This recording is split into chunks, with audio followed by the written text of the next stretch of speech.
You have likely felt it, that specific heavy exhaustion that settles deep in your chest right after you finish explaining your intentions to someone who was never listening in the first place. It is a draining sensation, a spiritual fatigue that comes from trying to pour the ocean of your inner world into a cup that is too small, cracked, and dirty to hold it.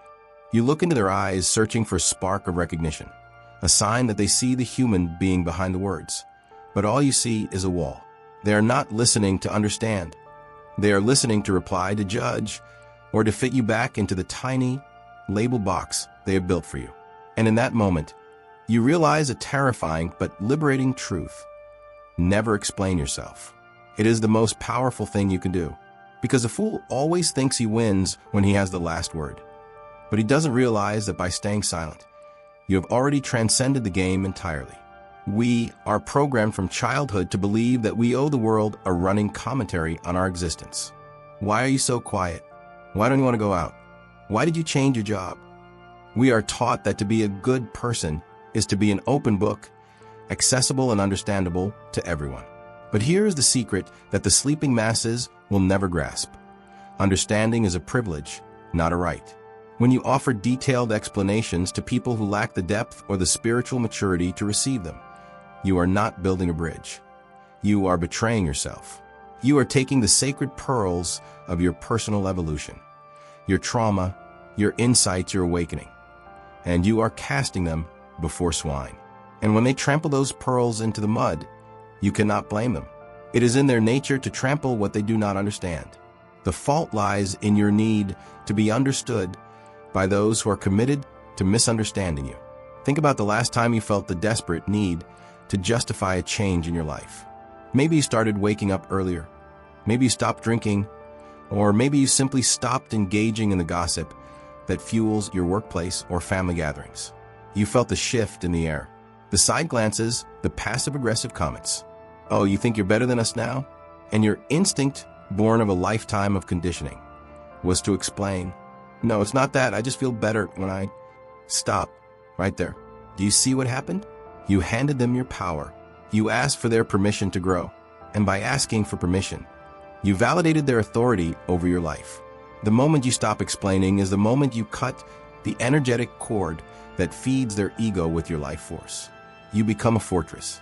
You become dangerous to their illusions because you can no longer be manipulated by the fear of being misunderstood. This is particularly painful when it comes to family. We carry this deep, archaic biological programming that says our survival depends on the approval of our tribe. But for many of you listening to this, your tribe is the very source of your sickness. You are the one who woke up. You are the one who sees the toxic patterns, the generational trauma, the lies that hold the family unit together. And because you see it, you are the threat. When you distance yourself from a toxic parent or sibling, they will demand an explanation. They will use guilt like a weapon. After everything we did for you, if you try to explain your spiritual need for distance using logic or psychology, they will twist your words. They will make you the villain. This is why you must master the art of silence.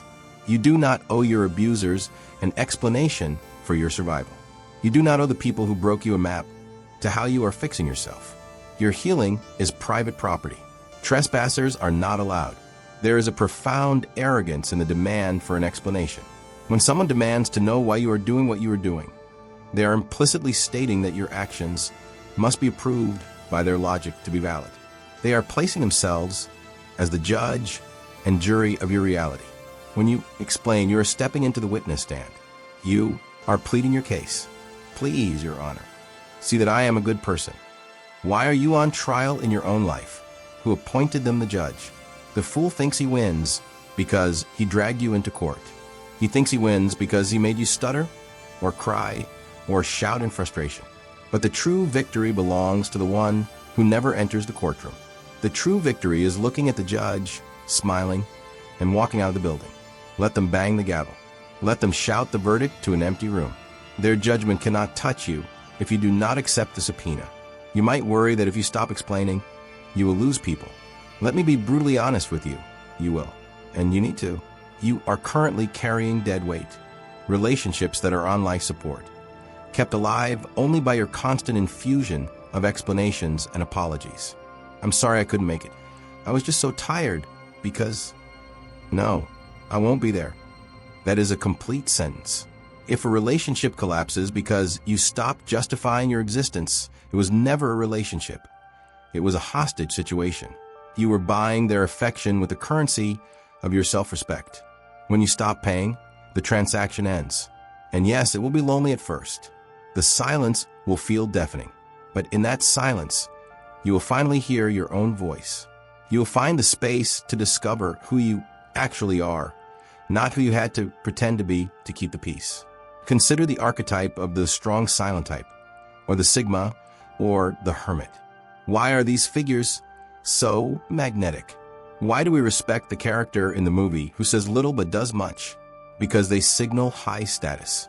In the animal kingdom, the alpha does not bark the most. The small, insecure dogs bark. The lion watches. The lion does not explain to the gazelle why it is hunting. It acts. When you over-explain, you are signaling low status. You are signaling insecurity. You are telling the world, I'm not sure if I am allowed to do this. When you act without explanation, you signal absolute conviction. And conviction is hypnotic. People will start to look at you differently. The nagging questions will stop, replaced by a cautious respect. They won't understand you, but they will respect you. And frankly, respect is worth infinitely more than being liked for a fake version of yourself. This path requires a mastery of your own ego, because the ego wants to be right. The ego wants to correct the record. When someone accuses you of being selfish or cold or arrogant, your ego screams, that's not fair. I am the most empathetic person here. I am doing this to save myself. It takes a Herculean effort to quiet that scream. It takes the discipline of a stoic to let someone be wrong about you. Let them tell stories about you. Let them paint you as the villain in their narrative. Their narrative is a fiction they created to protect themselves from the truth. If they accepted your truth, that you left because they are toxic, that you changed because their lifestyle is empty, they would have to face their own demons. They can't do that. So they must make you the bad guy. Let them be the villain in their story so you can be the hero in yours. You cannot save everyone. You are not the captain of their soul. You are barely keeping your own ship afloat in these stormy waters. The energy you save by not explaining is massive. Think of your energy like a bank account. Every explanation is a withdrawal. Every argument is a massive fee. You have been overdrawn for years. You are spiritually bankrupt because you have been funding the emotional lifestyles of people who do not contribute to your account. When you stop explaining, the withdrawals stop. You start to accumulate power. You wake up with more focus. Your creativity returns. You have the mental bandwidth to work on your mission, your body, your connection to the divine. You begin to glow with a different frequency. This is the glow up that people talk about. It's not just physical, it's energetic. It's the radiance of someone who is no longer leaking power from 1,000 tiny holes of justification. But how do you actually do this? How do you handle the awkwardness? You use the gray rock method and the benevolent neutrality. When a coworker tries to bait you into a debate about your choices, you give them nothing to hook onto. You become a smooth gray rock. Why are you so quiet today? Are you mad? Answer, no, just focused. Then return to work. No apology. No long story about how you didn't sleep well. Just the facts. Why don't you drink anymore? You are boring. Answer, I prefer not to. Done. It is uncomfortable for about 3 seconds. But if you hold the gaze, if you sit in that discomfort without fidgeting, the other person will retreat. They will change the subject. You have established a boundary without building a wall. You are present, but you are not available for consumption. There is a spiritual dimension to this as well. In many esoteric traditions, silence is the language of God. Noise is the language of the ego. When you are constantly explaining, you are trapped in the egoic mind, trying to manipulate how others perceive you. When you are silent, you are trusting the universe. You are trusting that the truth acts like a lion. You don't need to defend it. You just need to let it loose. By not defending yourself, you are showing faith in the ultimate reality of who you are. You are saying, I know my worth, and that is enough. This is a frequency that attracts other awakened souls. You will find that the people who vibrate at your level do not ask for explanations. They get it. They see you. A look is enough. A nod is enough.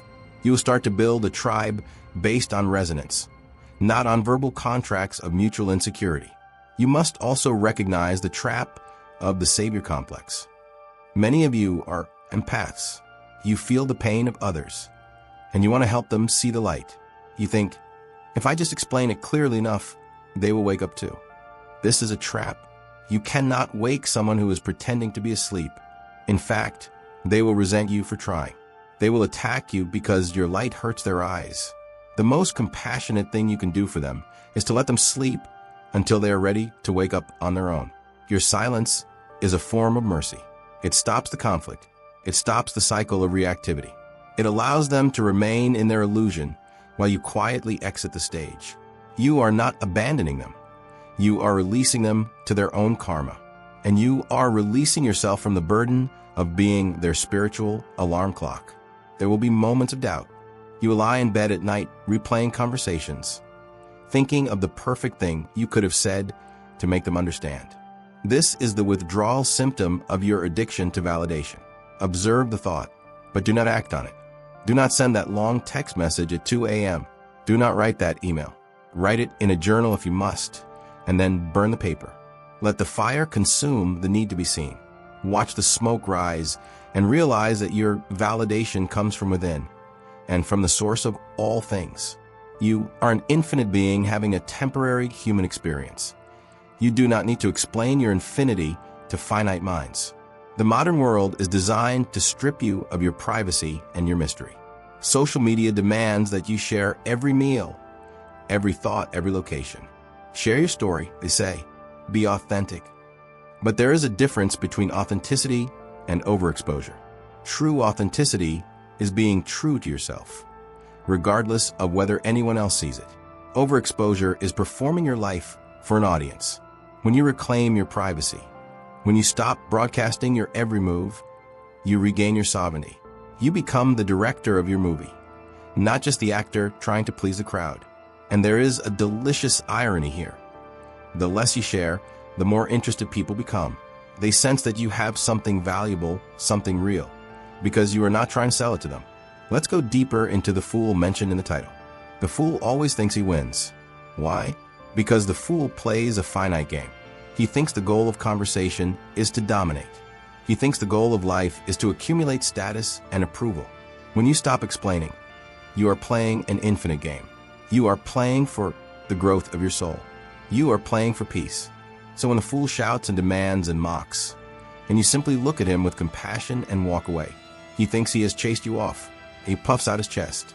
I told him, let him have that moment. It is all he has. You have the rest of your life. You have the expansive freedom of a mind that is not tethered to the opinions of others. You have won the war by refusing to fight the battle. This is a call to arms for the lonely awakened. It is time to close the gates. It is time to pull up the drawbridge, not out of hatred for the world, but out of love for the sanctuary you are building inside. Your energy is the most precious currency you have. Do not spend it on people who do not accept your currency. Save it. Invest it in your passions, your growth, your silence. Build something so magnificent within yourself that it requires no explanation. It just is. Like the sun does not explain why it rises, it just burns. Like the ocean does not explain why it crashes, it just flows. Be elemental. Be a force of nature. Start small. Tomorrow, pick one interaction where you would normally overshare or justify. Choose silence. Choose the short answer. Choose the shrug. Feel the burn of the ego. And then feel the rush of power that follows. It is addictive. Once you taste the freedom of not explaining, you will never go back to the cage. You are free. You have always been free. You just held the key in your hand while begging someone else to open the door. The key is silence. The door is open. Walk through it and don't look back. And if anyone asks you why you are walking away, keep walking. They wouldn't understand, and you don't need them to. You are part of a silent legion. We see it. We know the struggle. We know the cost of a ticket to this level of consciousness. You paid for it with your loneliness. Do not refund the ticket just to feel comfortable in the crowd again. The crowd is going nowhere. You're going home to yourself. Never explain, never complain, just be, and watch how the world rearranges itself around your silence.